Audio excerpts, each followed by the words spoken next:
Bienvenue sur Sportmac, bienvenue surtout au Salon des Mers 2021 où on poursuit notre chemin de pèlerin à la découverte de nouvelles disciplines, à la découverte aussi de nouvelles façons d'appréhender le sport au sein des collectivités territoriales. Et aujourd'hui, on va parler de la course d'orientation, non pas la chasse au trésor, la course d'orientation que vous avez tous pratiquée à un moment donné dans votre vie, une pratique qui s'exerce aussi au haut niveau et une pratique qui devrait s'exercer à travers la très belle initiative d'Urban Autour dans les milieux urbains. J'ai autour de moi un tour de table très intéressant ma foi, avec notamment Simon Charron, entraîneur du groupe France moins de 18 ans, membre aussi bien sûr de Géodésique à l'origine avec Sportmac, bien sûr de la constitution d'Urban Autour. Bonjour Simon, comment allez-vous? Bonjour, ça va très bien du coup, ravi d'être là au Salon des Mers, ça fait plaisir d'être là aujourd'hui. Écoutez, on est très heureux de vous avoir avec nous Simon. En face de vous, je suis désolé, je n'ai pas été vraiment très poli, mais normalement j'aurais dû vous donner la parole en première. C'est bien sûr Maël Bovir, sportif de haut niveau en course d'orientation. Vous faites partie de l'équipe de France senior, 19e au championnat d'Europe 2021 de Chaos Spring, 32e au championnat du monde de sprint 2021, 6e au championnat du monde junior de relais, c'était en 2018. Et vous êtes prise par, vous êtes prise par la course d'orientation depuis très jeune. Bonjour Maël. Bonjour, enchantée, ravie d'être là également. Et vous allez nous parler bien sûr du très très haut niveau, tout comme la personne qui vous accompagne, Pierre Martinez, représentant de Géodésique, associé avec Simon qu'on a présenté un petit peu plus tôt, organisateur d'Urban Autour et ancien sportif de haut niveau en course d'orientation. Bonjour Pierre. C'est ça, bonjour, merci de nous accueillir sur le plateau. Et puis je vais vous présenter quand même, mon cher Jacques, excusez-moi, on va se revoir d'ailleurs dans quelques heures. Jacques Vergne, président de Sport et Territoire. Je le dis aussi, mais c'est annexe, c'est pour vous le présenter, directeur de la jeunesse et des sports et de la citoyenneté au Conseil régional de Sud-Provence-Alpes-Côte d'Azur. Bonjour Jacques, merci d'être avec nous. Jacques, vous êtes le seul à ne pas pratiquer la course d'orientation, je dis une bêtise? Et oui, je suis le seul, mais comme vous le disiez en préambule, je l'ai aussi pratiqué notamment à l'armée. C'est vrai que voilà, c'est une activité qu'on pratique aussi à l'armée, donc ravi d'être là. Et puis bon, j'évoquerai aussi toutes les autres pratiques qu'on a dans le milieu urbain et de culture urbaine. Alors j'ai profité de votre expérience à tous les trois justement sur la course d'orientation, expérience on l'a dit de très haut niveau. Comment vous êtes arrivé à la course d'orientation et qu'est-ce qui vous a plu dans ce sport et pourquoi vous y êtes resté? Peut-être donner la parole à Maël en premier cette fois-ci. Alors moi j'ai commencé la course d'orientation il y a longtemps à travers ma famille et aujourd'hui je suis membre du coup de l'équipe de France. Je fais aussi partie du pôle France course d'orientation à Lyon, le pôle élite. À travers ça également je pratique la course d'orientation du coup à peu près 2 à 3 fois par semaine la course d'orientation, mais je m'entraîne tous les jours. Voire 2 fois par jour. Et c'est quoi justement l'entraînement à la course d'orientation, Maël? Comment on s'entraîne à la course d'orientation? Très bonne question justement. C'est assez divers comme entraînement parce qu'on peut faire à la fois de l'athlétisme pour avoir un volume physique et un niveau physique intéressant. On fait également du vélo, du cyclisme sur route. Pour avoir un volume sans se blesser trop avec la course à pied et les impacts de la course à pied qu'on fait 2 fois par jour à peu près, et également de la musculation et plus spécifiquement du coup de la course d'orientation, donc carte en main en forêt ou en ville comme l'Urban Autour. D'accord. Je reste avec vous, Maël, très rapidement, et après j'irai chercher Simon, c'est promis. Quelles sont les capacités physiques que doit avoir justement une sportive, un sportif de haut niveau en course d'orientation? Et mentalement, comment ça se passe aussi tout l'aspect orientation, tout l'aspect navigation? Comment on le travaille concrètement?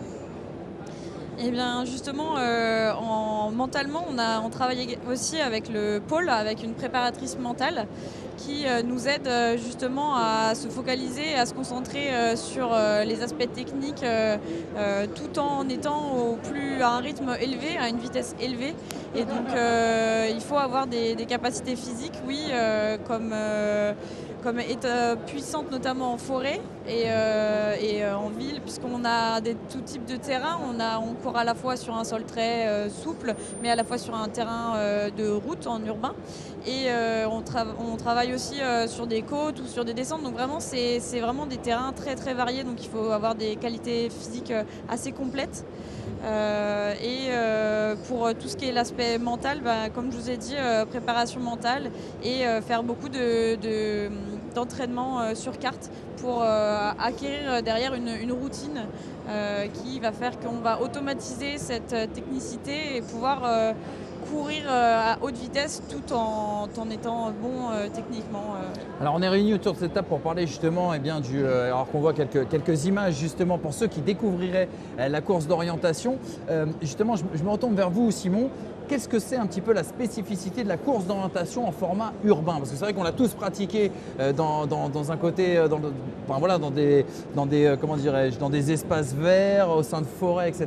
Qu'est-ce que ça change le fait de pratiquer la course d'orientation dans les espaces urbains?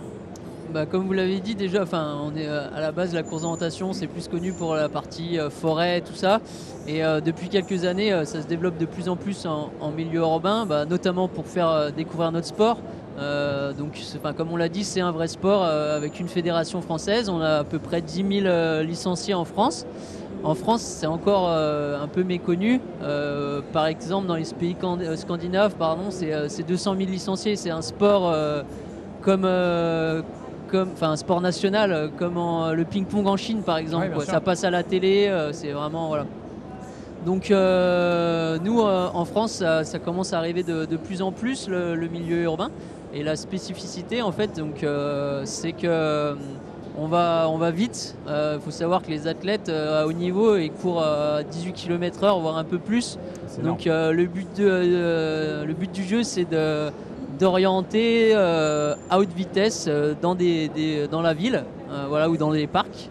Et ça en fait, c'est beaucoup de gauche-droite, mais par contre, c'est qu'à haute vitesse, il faut faire les choix rapidement, le choix d'itinéraire, pardon. Et c'est ça la spécificité vraiment de l'urbain. Et en fait, d'amener notre sport dans les villes, ça apporte de la visibilité. Donc c'est ça qui est important. Et justement, vous parliez de visibilité, vous parliez de pratique. Est-ce qu'on peut dire comment vous marqueriez l'évolution de la pratique de la course d'orientation? J'imagine qu'en niveau urbain, ça doit être quelque chose qui doit prendre, en tout cas au vu des enjeux et des aspirations aujourd'hui des gens qui habitent dans les villes. Oui, justement, et ça arrive de plus en plus, et c'est ça qui est intéressant et qu'on cherche à développer avec l'Urban Autour pour amener ce côté aussi patrimoine, découverte de la ville, parce que du coup, il y a du monde autour de cette course, tout ça qui va être présent aussi, et c'est l'intérêt aussi et tout l'enjeu de l'Urban Autour. C'est effectivement notre sport, mais également grâce à ce sport, découvrir tout ce qui peut y avoir à découvrir dans une commune ou une région. Mais justement, je me retourne vers vous, Jacques, parce que vous avez cette double casquette. Vous êtes, on l'a dit, président de Sport et Territoire et en même temps cette casquette de directeur de la jeunesse, des sports et de la citoyenneté au sein de la région Provence-Alpes-Côte d'Azur, c'est bien ça. On imagine qu'un sport comme la course d'orientation, pour un territoire comme le vôtre, où il y a tellement de choses à voir, tellement de choses à découvrir, où il doit y avoir une mise en valeur justement de tout ce spectre, on imagine que c'est une aubaine absolument incroyable. Ah oui, tout à fait. C'est vrai que pratiquer ce sport sur notre région, il y a des atouts indéniables, que ce soit la montagne, le bord de mer, etc. Mais je crois que ce virage qui est en train d'être pris pour une pratique urbaine, ça intéresse aussi, je dirais, le monde des collectivités territoriales, parce qu'aujourd'hui, de plus en plus, les collectivités se portent vers ce qu'on appelle aujourd'hui, un peu pompeux, le design actif.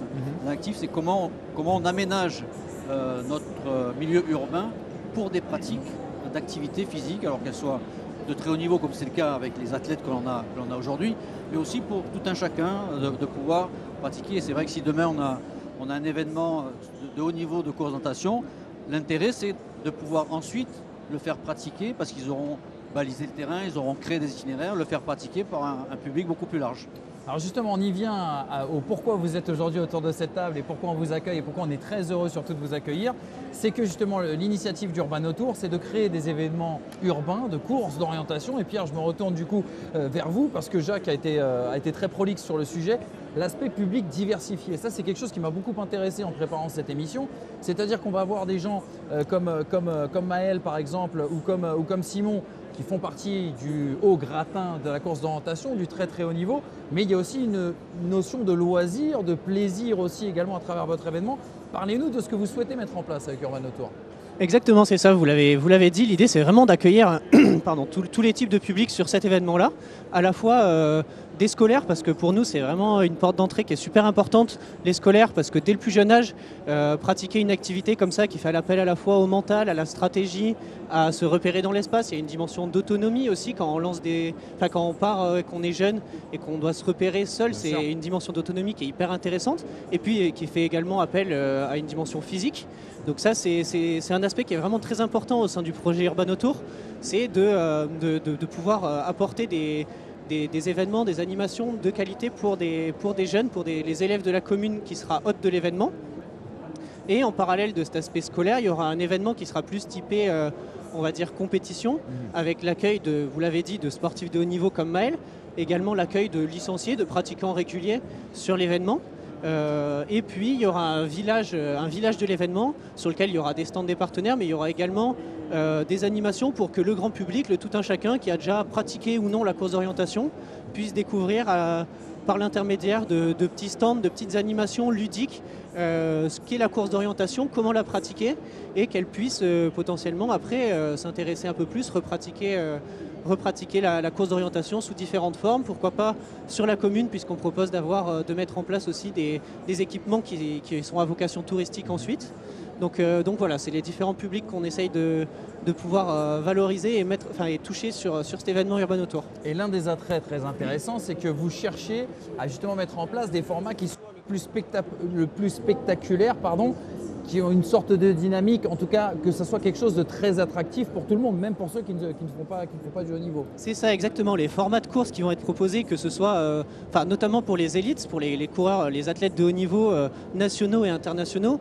L'idée de cet événement, c'est que ce soit vraiment très spectaculaire, que ce soit des formats de course qui soient très courts, très dynamiques, notamment en reprenant des systèmes qui se font de plus en plus dans les sports outdoor, avec potentiellement des qualifications, des demi-finales, des phases finales, ou du coup qui sont médiatisés, qui vont passer sur la web TV de Sportmag et qui seront diffusés sur un écran géant dans l'aire d'arrivée. Donc où tous les spectateurs qui auront pu s'essayer à la course d'orientation sur le village de l'événement pourront aussi être spectateurs de cet événement-là, encourager les meilleurs sportifs français et internationaux qui s'affronteront sur cet événement-là. Et donc entre ces différentes courses, il y aura aussi du temps pour les collectivités pour pouvoir exposer les politiques de la ville, potentiellement des choses comme ça, sur les plateaux télé et autour de l'événement élite qui sera au centre de l'événement. Justement, Maël, quand on prépare un grand championnat, j'imagine que ça passe par des étapes, des événements comme celui que souhaite organiser Urban Autour. Qu'est-ce qui vous intéresse, vous, dans ce format-là, on l'a dit, assez spectaculaire, et qu'est-ce que ça peut vous apporter dans la préparation des grandes échéances qui vous attendent dans les semaines et mois à venir ? Cet événement peut être vraiment intéressant, notamment l'année prochaine, parce qu'en fait l'année prochaine ce sera un championnat du monde spécifique sur les terrains urbains. Ouais. Et donc de pouvoir se confronter avec les meilleurs nationaux et les meilleurs internationaux, on n'a pas cette chance, cette opportunité-là régulièrement. Donc pouvoir déjà se confronter là sur cet événement et en plus médiatiser, ce qui nous fait travailler aussi l'aspect mental, d'être suivi, d'avoir beaucoup de public également. C'est des choses qui sont très très ponctuelles dans l'année, et donc ça sera vraiment un événement incontournable pour pouvoir s'entraîner et être prêt pour les championnats du monde qui se déroulent en juin justement. Justement, Simon, j'imagine que vous allez rejoindre Maël, c'est-à-dire que c'est important en France, vous l'avez dit, il y a un essor autour de la course d'orientation, de la course d'orientation urbaine plus particulièrement. C'est important qu'il y ait des grands événements français pour préparer nos sportifs, pour vous faciliter le travail d'entraîneur aussi. Oui, effectivement, c'est toujours bien de pouvoir avoir des courses comme ça, on dit à la maison, mais que ce soit sur le territoire français. Parce que justement les jeunes, vu qu'il y a beaucoup, il peut vite avoir beaucoup de public, tout ça, ça les prépare pour le futur, les compétitions internationaux, tout ça, quoi. Donc c'est ça qui est intéressant. C'est un peu les faire rentrer un peu dans le monde des grands, parce que du coup nous c'est les plus jeunes, les moins de 18 ans, et donc ça pourrait leur permettre de découvrir un peu ce milieu-là justement via une compétition comme celle-ci, quoi. Alors justement là, on va peut-être se concentrer sur vous Pierre et sur vous Jacques, parce que je pense que vous avez beaucoup de choses à vous dire pour mettre en place cet événement d'Urban Autour. Moi, il y a quelque chose qui est très intéressant, Pierre, là-dedans. Déjà, c'est un événement que vous organisez donc avec Sportmax sur l'aspect médiatisation, mais sur lequel, en fait, c'est du clé en main, ce que vous proposez vis-à-vis des communes, vis-à-vis des régions où vous souhaitez vous installer. Exactement, c'est ça l'idée. Nous, on a la solution technique, on s'occupe de la solution technique, de la solution sportive, de la médiatisation de l'événement. Et donc nous, concrètement, une commune qui est intéressée, on va venir sur place, réaliser la carte de cause-orientation de la commune. On va conseiller la commune pour trouver la zone qui est la plus intéressante, la plus à même d'accueillir l'événement. Et donc on va réaliser la carte. Il faut savoir, une carte de cause-orientation, c'est une carte qui est vraiment très très précise, très très détaillée, sur laquelle il y a vraiment tous les éléments qui sont marqués. Et pour compléter ce que disait Simon, ce qui va permettre aux coureurs, quand ils vont participer à l'événement, d'avoir toutes les informations nécessaires pour trouver les itinéraires les plus rapides. Et donc après, une fois qu'on a fait cette carte de cause-orientation, on va réaliser des parcours qui sont adaptés pour les différents publics qu'on a abordés, que ce soit les scolaires, le grand public, les pratiquants réguliers et les athlètes élites. Et donc on va réaliser ces parcours-là. Et après, le jour de l'événement, on va construire le village de l'événement, on va construire les zones de départ. Enfin, quand je dis construire, on va installer les zones de départ, d'arrivée, les zones, le plateau télé, etc. Donc nous, vraiment, l'idée, c'est d'avoir un événement qui est clé en main. Et même a posteriori de l'événement, il y a aussi une notion un peu d'héritage pour accueillir des parcours qui sont à vocation touristique ou scolaire, qui restent à demeure pendant plusieurs années et qui mettent en valeur, pour les parcours touristiques en tout cas, le patrimoine local.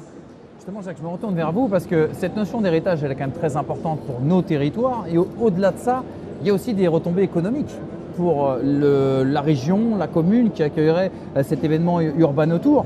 Quand je dis les retombées économiques, c'est que ça va forcément faire venir beaucoup de gens, drainer des flux de population. Il va falloir les héberger, il va falloir les nourrir, ces gens-là.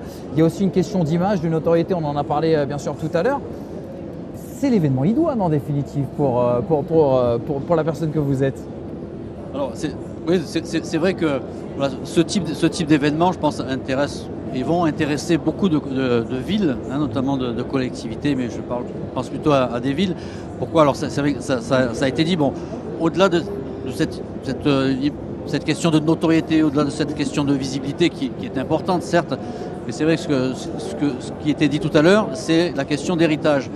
Et Simon disait, donc il y a ce travail qui est fait de réalisation de cartes. Hein. Et ça, c'est un vrai travail. On ne se rend pas compte, mais c'est le fait ensuite de pouvoir disposer d'une carte qui est faite dans le détail dans laquelle ils le font. C'est un vrai outil qui va ensuite pouvoir être utilisé, on le disait, auprès des scolaires, auprès des touristes qui vont vouloir peut-être découvrir la ville sous une forme un peu ludique. Donc, au-delà de l'événement, voilà, ce qui est intéressant, c'est vraiment qu'il y a une trace qui est laissée, il y a un héritage qui est laissé. Ça veut dire qu'une fois que vous passez en fait dans une commune, dans une région, en tout cas dans un lieu en France, vous retirez les installations, mais derrière, il y a tout un parcours qui est encore exploitable pour Monsieur Tout-le-Monde.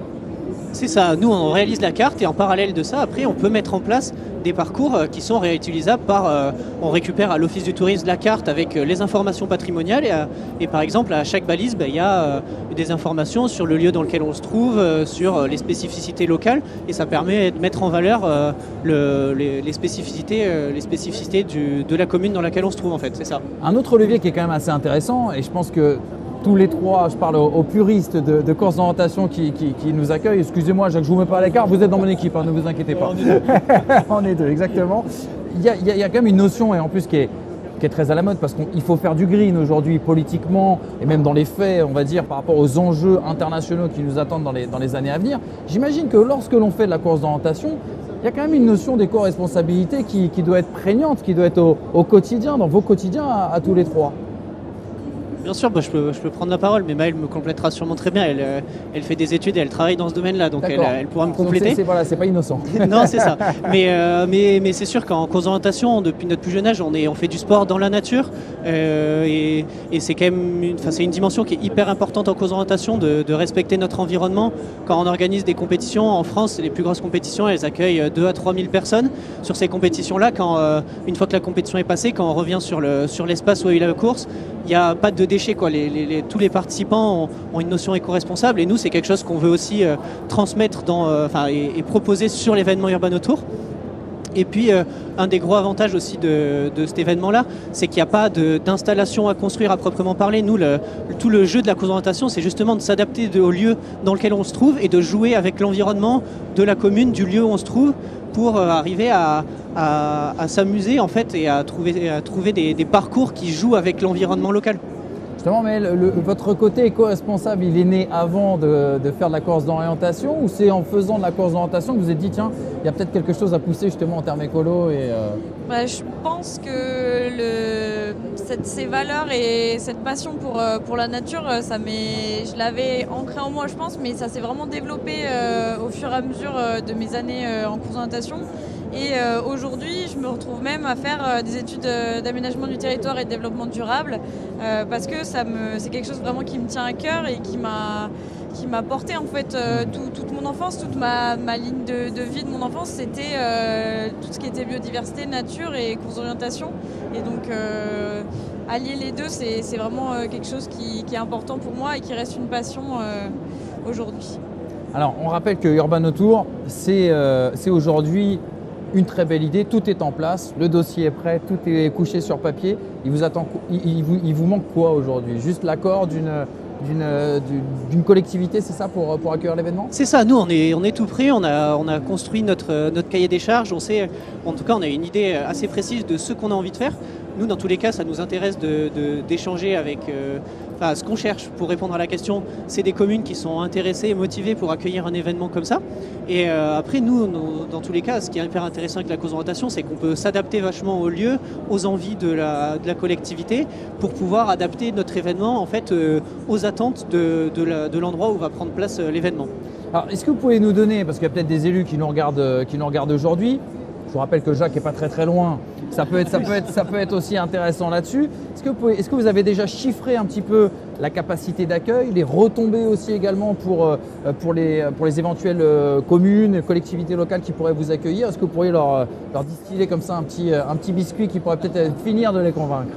C'est ça, proprement parler, c'est un événement qui, en tout cas pour la première édition, les premières éditions qui vont se dérouler en 2022, c'est un événement qui devrait amener au minimum environ, on a estimé, à 1000 personnes. C'est une compétition qui est attractive à la fois sur le plan sportif, où il y a des élites, il y a de la médiatisation, il va y avoir une bonne ambiance sur le village, on va accueillir des spectateurs. Des personnes qui vont pratiquer la course d'orientation peut-être pour la première fois. Donc voilà, c'est un ordre d'idée, en tout cas des pratiquants de course d'orientation à proprement parler.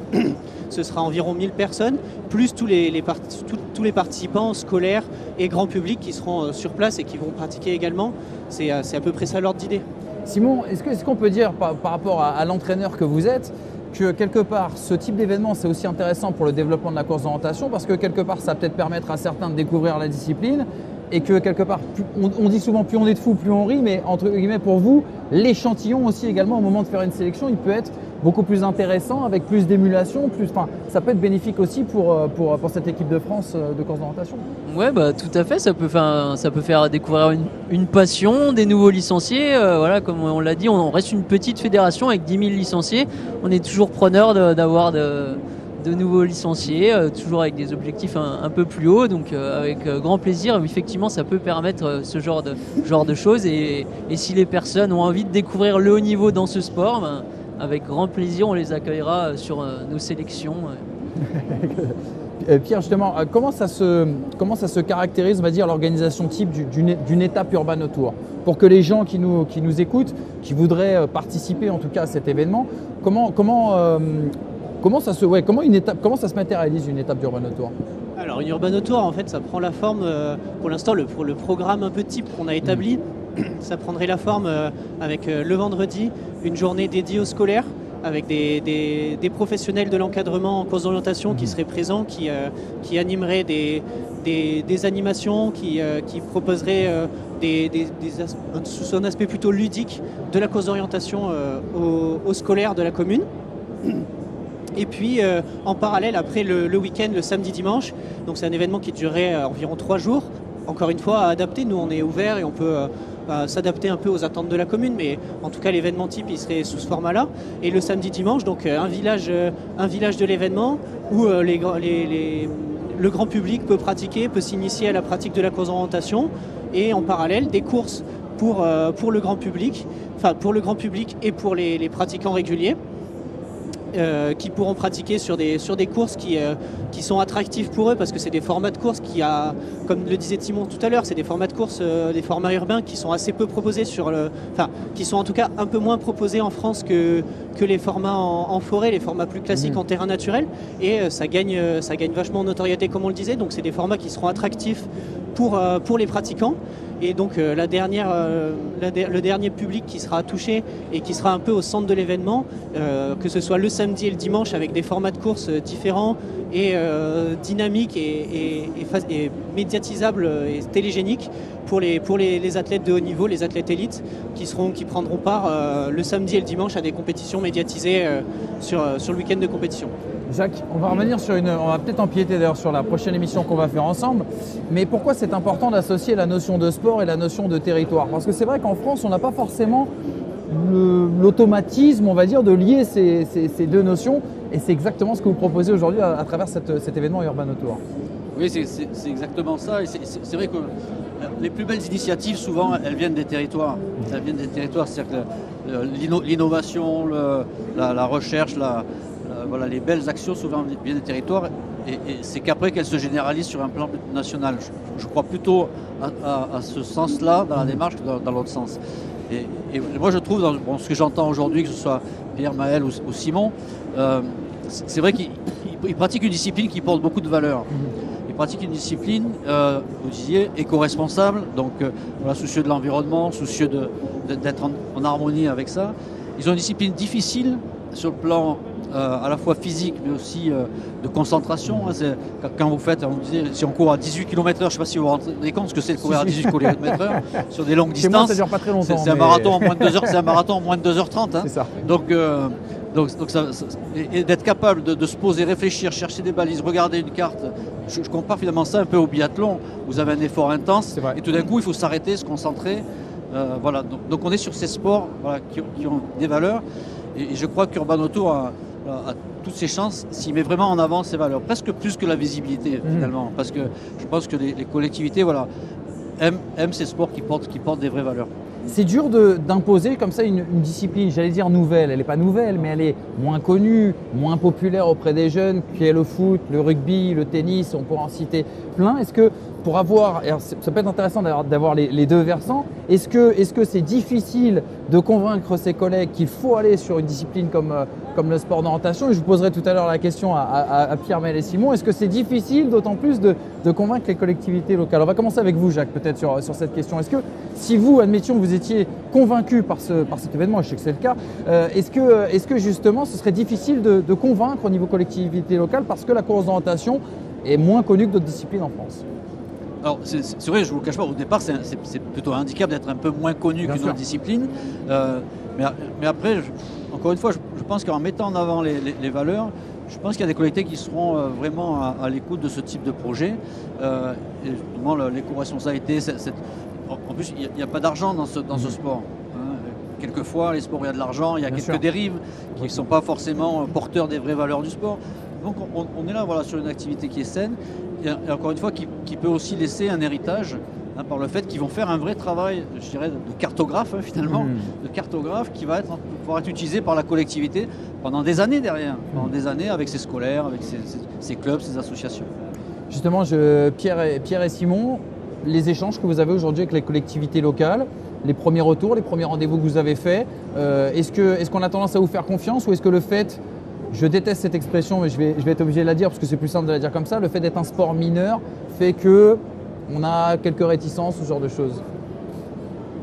Non, pas spécialement. Honnêtement, les communes, les collectivités qu'on rencontre, souvent c'est des communes qui sont déjà un minimum sensibilisées à la pratique de ce sport, ou en tout cas qui sont ouvertes et qui, comme le soulignait Jacques, sont intéressées par les valeurs de ce sport. Il faut savoir que c'est un sport qui est vachement qui est très très familial, où il y a des valeurs de partage, de découverte qui sont vraiment très fortes. Et donc c'est des valeurs auxquelles les collectivités sont sensibles et qui souvent l'accueillent plutôt à bras ouverts, quoi, et qui ont envie de proposer ça sur leur territoire pour pouvoir faire découvrir leur territoire de cette manière-là, de manière ludique, de mettre en valeur leur territoire par le sport. Et donc c'est souvent les rendez-vous qu'on a avec les communes, les collectivités se passent bien parce que justement on est un petit sport et elles comprennent vraiment l'intérêt que peut avoir cette activité-là sur leur territoire. Exactement. Alors, moi, je vais me concentrer maintenant sur les deux sportifs. Simon et Maël, c'est quoi si on a envie de suivre, pour les gens qui seraient peut-être pris goût grâce à votre discours, grâce à ce que vous nous avez expliqué, à la course d'orientation, c'est quoi les gros événements qui vous attendent, vous le coach et vous la championne, dans les semaines et mois à venir? Alors les gros événements prochainement, là on rentre sur la période hivernale, donc beaucoup d'entraînement pour justement faire le volume qui va faire qu'on va pouvoir tenir et enchaîner les compétitions. Et donc le prochain événement c'est la Coupe du Monde en Suède, justement, qui est spécifique sur l'urbain. Et donc la Coupe du Monde ensuite pour nous sera c'est une sélection derrière pour les championnats du monde qui se déroulent fin juin au Danemark, spécifiquement sur l'urbain. Comment ça se passe, Simon? Il va y avoir une sélection. Comment vous suivez vos athlètes? Expliquez-nous un petit peu votre quotidien justement d'entraîneur national. Ouais, alors comme moi du coup je coach pas Maëlle, elle est un peu plus vieille maintenant, mais effectivement. Oui, c'est vrai, j'ai oublié de préciser, vous étiez avec les moins de 18. Sur les jeunes, effectivement. Là on vient il n'y a pas longtemps, donc il y a eu les championnats de France de sprint et du coup il y avait également des courses de détection pour constituer cette équipe de France jeunes. Donc là ça y est, ça vient d'être publié, on a nos 20 jeunes qui viennent d'être sélectionnés en équipe de France pour la saison qui arrive. Et en fait, nous, concrètement, on a 3 stages dans l'année. Donc là, le premier va être début décembre du côté de Sisteron. Après, on aura un deuxième du côté de Fontainebleau. Après, un 3e stage pendant l'été. Et en fait, nous, les jeunes, donc ils ont les compétitions fédérales au niveau français. Et après, ils auront un championnat d'Europe qui sera en Hongrie cette année, je crois, si je dis pas de bêtises. Et ces événements, on peut les retrouver par exemple sur le web. Il y a alors, je sais qu'Urban Tour, ce sera sur Sport Mag et on en est d'ailleurs très content et très fiers. Toutes les compétitions internationales auxquelles participer, par exemple Maëlle, on peut vous suivre Exactement, on peut nous suivre déjà sur les réseaux sociaux de la fédération avec l'Instagram et le Facebook et également sur le site web de la FFCO et sur le site particulier de la Coupe du Monde et du Championnat du Monde. Mais pour le retrouver plus facilement, on a tout sur les réseaux de la Fédération française de course d'orientation. Ok, super. Eh bien, écoutez, merci à tous les 4. Je rappelle, Simon Charroux, entraîneur bien sûr du groupe France, moins de 18 ans, qui était avec nous. À ses côtés, Jacques Vergne, bien sûr, président de Sport et Territoire. On se retrouve très rapidement, mon cher Jacques. C'est la promesse en tout cas que je vous fais. Maël Bovir aussi également sportif de haut niveau en course d'orientation. Puis Pierre Martinez, représentant géodésique, organisateur d'Urban Tour, aux côtés bien évidemment de Sport Mag. Merci à tous les 4 d'avoir été avec nous. Je vous souhaite de passer un bon salon. Et si vous voulez retrouver Pierre, on vous retrouve où, Pierre, du coup? Oui, c'est ça. Pour les communes, les éventuels élus qui ont pu nous écouter et qui sont intéressés pour pouvoir échanger sur Urban Tour, n'hésitez pas à venir sur le stand de Sport Mag. On est disponible pour parler de l'événement, vous expliquer un peu quelle tournure il pourrait prendre sur votre territoire et puis échanger de courses d'orientation si vous le souhaitez. Et bien voilà, vous savez ce qu'il vous reste à faire en tout cas, les amis. Venez nous voir sur Sport Mag et venez surtout à la rencontre d'Urban Tour et de la course d'orientation. Un sacré sujet, on aurait aimé avoir 1 heure de plus pour rentrer encore un peu plus dans le détail. Malheureusement, le temps est limité, mais venez poursuivre la discussion ici. Bonne journée à tous.